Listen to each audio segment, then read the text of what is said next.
बच्चों, मैं आज आपके लिए भारतीय संविधान का एक टॉपिक पढ़ाऊंगा। वो आपका टॉपिक कक्षा 9, 10 या आप मान लिया जाए कंपटीशन एग्जाम दे रहे हैं तो उसमें भी आपके क्वेश्चन इसमें मिल जाएंगे। तो आज हम प्रारंभ कर रहे हैं भारतीय संविधान। अब भारतीय संविधान पढ़ने के लिए हम इसे कई भागों में डिवाइडेशन करेंगे। इसी में आप देखेंगे भारतीय संविधान का हमारा विकास किस प्रकार से हुआ है, भारतीय संविधान के विदेशी स्रोत क्या थे, संविधान सभा का गठन किस प्रकार हुआ है। तो आज हम इसी पर फोकस करना है। तो सबसे पहले आप हमें देखेंगे भारतीय संविधान।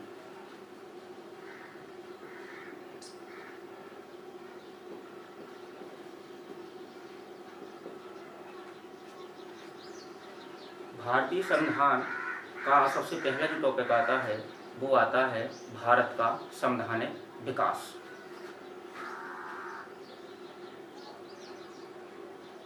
भारत का संवैधानिक विकास।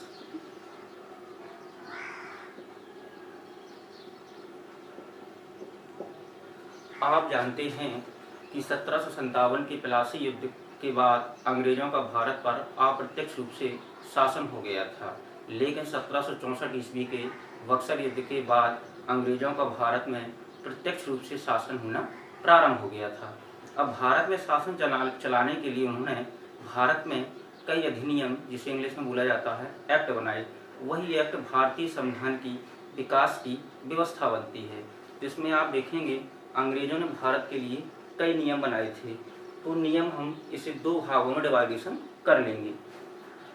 नंबर 1 पढ़ते हैं, इसमें हम कंपनी द्वारा बनाया गया शासन, कंपनी के द्वारा बनाए गए नियम। और दूसरा इसमें पढ़ते हैं हम क्राउन द्वारा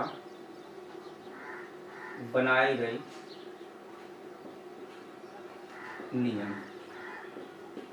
तो पहला जो आता है इसमें लिखा है कंपनी द्वारा बनाए गए नियम, और दूसरा आप पढ़ते हैं क्राउन द्वारा बनाए गए नियम। तो इसमें सबसे पहले हमको ये वाला टॉपिक पढ़ना पड़ता है, कंपनी द्वारा बनाए गए अधिनियम, या इसी को बोला जाता है एक्ट। तो कंपनी द्वारा बनाया गया जो प्रथम एक्ट था वो था 1773 का रेगुलेटिंग एक्ट।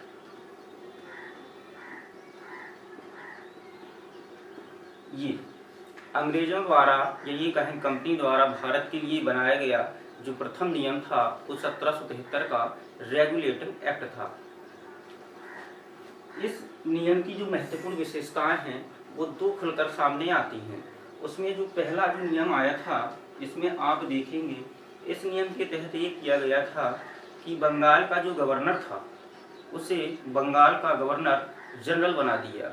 इसके पहले क्या था, 1773 के पहले यदि मान लिया जाए एक था बंगाल, एक था आपका मद्रास, और तीसरा जो आपका था वो बम्बई था। आज इसे हम मुंबई कहते हैं, ये पहले बम्बई कहलाता था।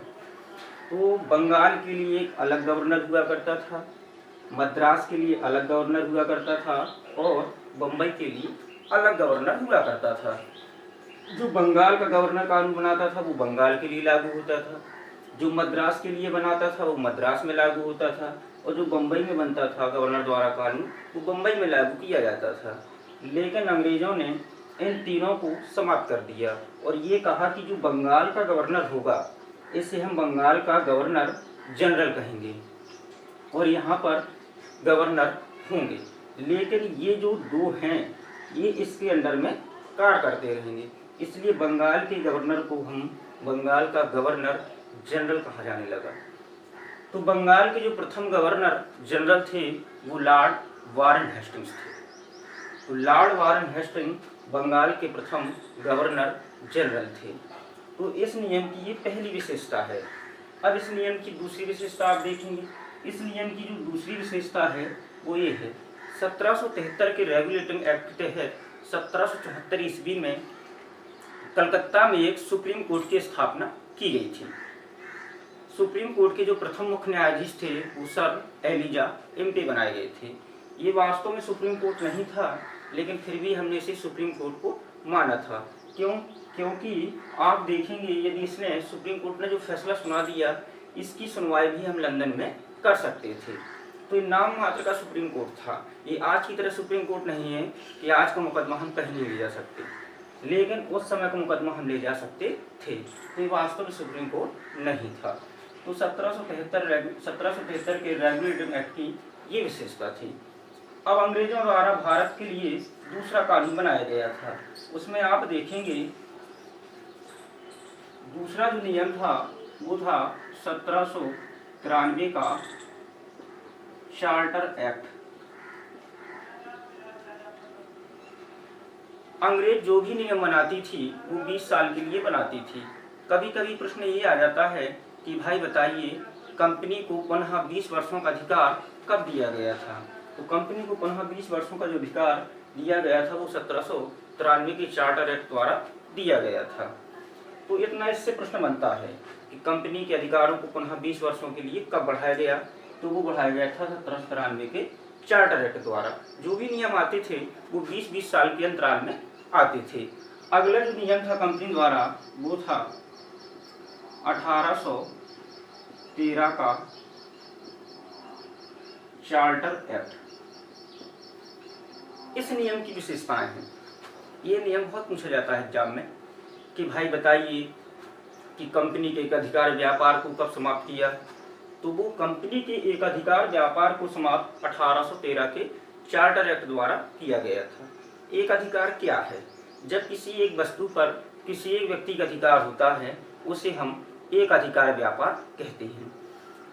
अब ये नियम था कि अब कोई भी कंपनी, लंदन की कोई भी कंपनी भारत में आकर व्यापार कर सकती है, लेकिन अभी भी इस कंपनी को छूट थी। ये कंपनी चीन के साथ चाय के व्यापार पर एक अधिकार ज्यों का त्यों था, अर्थात कंपनी चाय के व्यापार पर एक अधिकार अपना बनाए रखी। तो इस नियम की ये विशेषता थी। इसी में आप देखेंगे 1813 के चार्टर एक्ट की दूसरी महत्वपूर्ण विशेषता ये थी कि 1813 के चार्टर एक्ट द्वारा ये कहा गया कि ईसाई धर्म के जो पादरी हैं या प्रचारक हैं उन्हें भारत आने की अनुमति दी गई थी। ये भारत आएंगे और अपने धर्म का प्रचार प्रसार करेंगे, अपने धर्म की विशेषता बताएंगे। अब कंपनी का जो अगला नियम था वो था 1833 का चार्टर एक्ट। 1833 का चार्टर एक्ट एक बहुत बड़ा कानून था। इसने पूरी एक व्यवस्था को ही बदल दिया। इसमें आप देखेंगे 1773 में कहा गया था कि बंगाल के गवर्नर को हम बंगाल का गवर्नर जनरल कहेंगे, लेकिन 1833 में ये कहा गया कि जो बंगाल का गवर्नर जनरल होगा अब उसे हम भारत का गवर्नर जनरल कहेंगे। तो भारत का जो प्रथम गवर्नर जनरल था वो थे आपके लॉर्ड विलियम बेंटिंक। ये भारत के प्रथम गवर्नर जनरल थे। इसी 1833 के चार्टर एक्ट की एक और विशेषता है। इस अधिनियम द्वारा आप देखेंगे सबसे महत्वपूर्ण विशेषता, इस अधिनियम द्वारा भारत में कंपनी के व्यापार को पूर्णतः समाप्त कर दिया। यहाँ पर केवल 1813 में आप देखेंगे केवल एक अधिकार व्यापार समाप्त किया था, लेकिन यहाँ पर कंपनी के व्यापार पर पूर्णतः प्रतिबंध लगा दिया। अब कंपनी भारत पर व्यापार नहीं करेगी। तो अगला जो नियम आता है आपका 1853 का चार्टर एक्ट। 1853 के चार्टर एक्ट में आप देखेंगे भारत की जो सबसे बड़ी प्रशासनिक सेवा होती है IAS, जिसे कहते हैं कलेक्टर, तो उस समय IAS ना कहलाकर ICS कहलाता था। तो 1853 के चार्टर एक्ट द्वारा कंपनी ने ये नियम बनाया, अर्थात कहा गया कि कंपनी के महत्वपूर्ण पदों पर प्रतियोगी परीक्षाओं का आयोजन होगा। उस परीक्षा के हिसाब से आपको पद दिया जाएगा। तो पहली बार यहाँ पर देखेंगे ICS की परीक्षा का आयोजन होने लगा था, इंडियन सिविल सर्विस। पहले ये परीक्षा सीधे लंदन में होती थी, बाद में 1921 में आप देखेंगे ये फिर भारत में होना प्रारंभ हो गई थी। और ICS की परीक्षा पास करने वाले जो प्रथम भारतीय थे वो सत्येंद्रनाथ टैगोर थे। अगला जो नियम आता है वो वैसे तो आना चाहिए 1873 में, लेकिन इसी में आप देखेंगे कंपनी का पूरा तख्ता पलट जाता है। अर्थात अभी तक भारत में जो शासन कर रहा था वो कंपनी कर रही थी, लेकिन आप देखेंगे 1853 के चार्टर एक्ट द्वारा वहाँ की क्राउन ने या वहाँ की संसद ने ये कह दिया था कि यदि भारत में कभी विद्रोह होगा तो ऐसी कंडीशन में शासन कंपनी नहीं करेगी, शासन हम अपने हाथ अर्थात क्राउन के हाथ में चला जाएगा। तो 4 साल बाद वही घटना होती है, अर्थात आप लोगों ने पढ़ा होगा 1857 का विद्रोह। 1857 का विद्रोह भारतीय इतिहास में एक क्रांतिकारी परिवर्तन लाता है। 1857 के विद्रोह के बाद अंग्रेजों ने भारत के लिए एक नियम बनाया। वो नियम था 1858 का अधिनियम।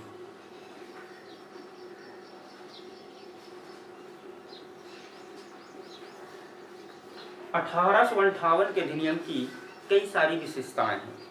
इसमें जो पहली विशेषता सामने निकल कर आती है वो ये आती है कि भारत का शासन कंपनी के हाथ से निकलकर सीधे ब्रिटिश क्राउन अर्थात वहाँ की संसद में चला गया। दूसरी विशेषता क्या है? दूसरी विशेषता ये है कि भारत में सदैव के लिए मुगल वंश का अंत कर दिया गया। तीसरी विशेषता ये है कि भारत के गवर्नर जनरल को भारत का वायसराय कहा जाने लगा। जो भारत के प्रथम वायसराय थे वो लॉर्ड कैनिंग थे।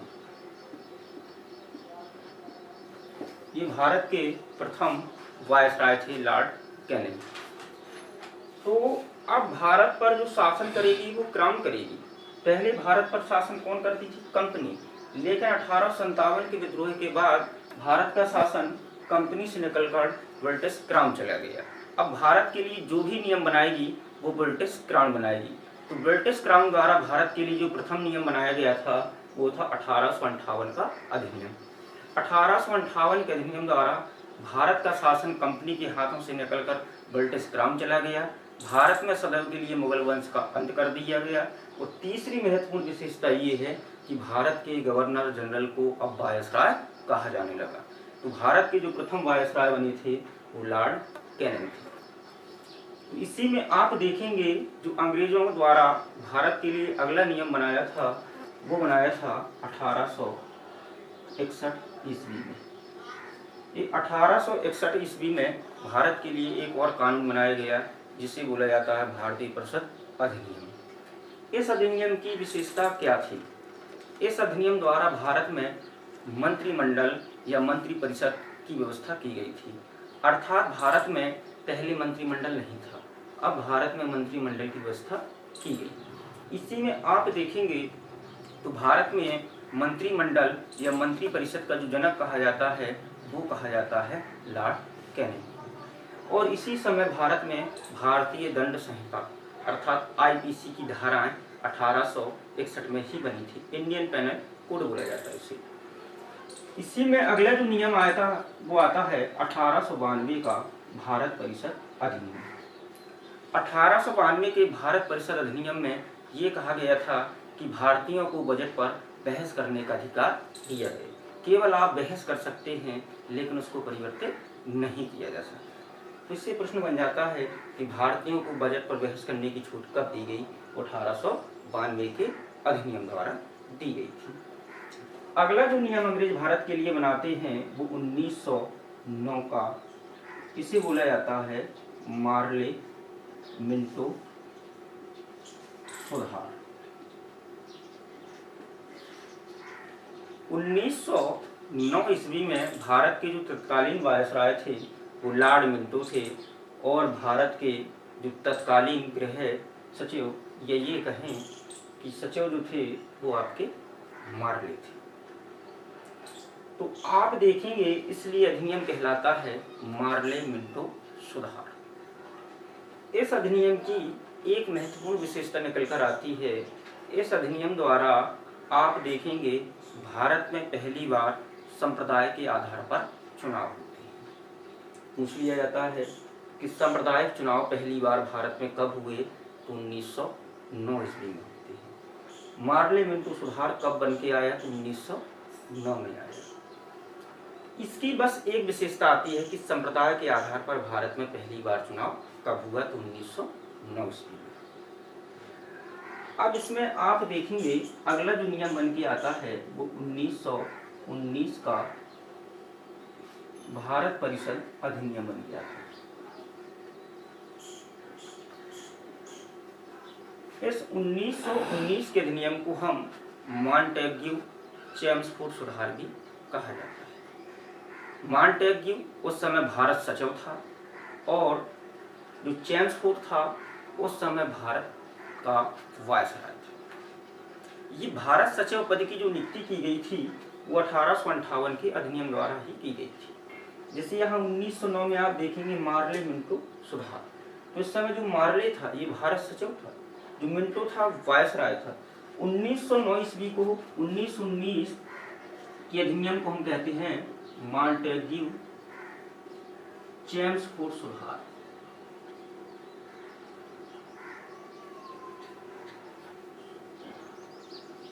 ये मॉन्टेग्यू उस समय भारत सचिव और चेम्सफोर्ड भारत का वायसराय। इस अधिनियम द्वारा भारत में द्वैध शासन प्रणाली को अपनाया गया। ये द्वैध शासन प्रणाली क्या होती है? 1919 ईस्वी में भारत में पहली बार द्वैध शासन की स्थापना की गई थी। इसके पहले भारत में एक अधिकार शासन था, जिसे आपने पढ़ा 1833 का चार्टर है। इसमें ये कहा गया था कि बंगाल के गवर्नर को हम भारत का गवर्नर जनरल कहेंगे। तो एक अधिकार शासन है। भारत में जो पहली बार एक अधिकार शासन आया था वो 1833 में आया था। लेकिन 1919 के अधिनियम द्वारा भारत में हमने द्वैध शासन प्रणाली को अपनाया। ये द्वैध शासन क्या है? जब सत्ता के दो मालिक होते हैं उसे हम बोलते हैं द्वैध शासन। अर्थात एक क्या होगी, एक होगी सरकार जो जनता द्वारा चुनी जाती है और एक होता है गवर्नर। उस समय गवर्नर अलग हुआ करता था, इस समय गवर्नर अलग होता है, बस पद का चेंज है।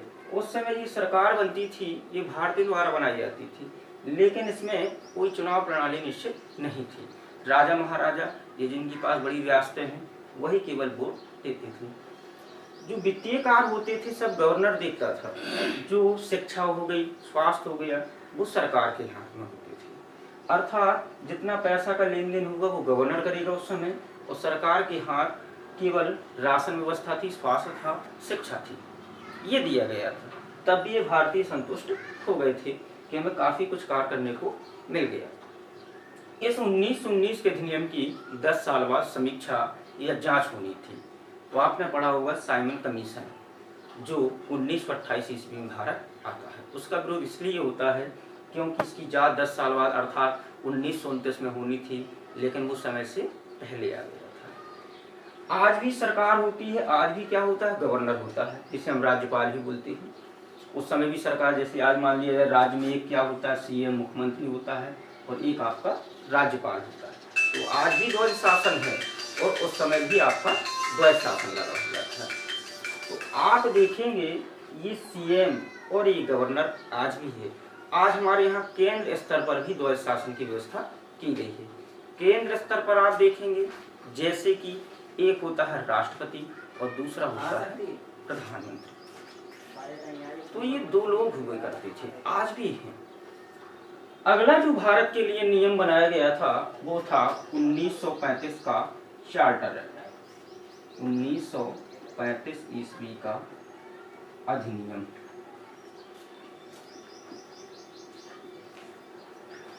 1935 के अधिनियम की एक विशेषता आती है।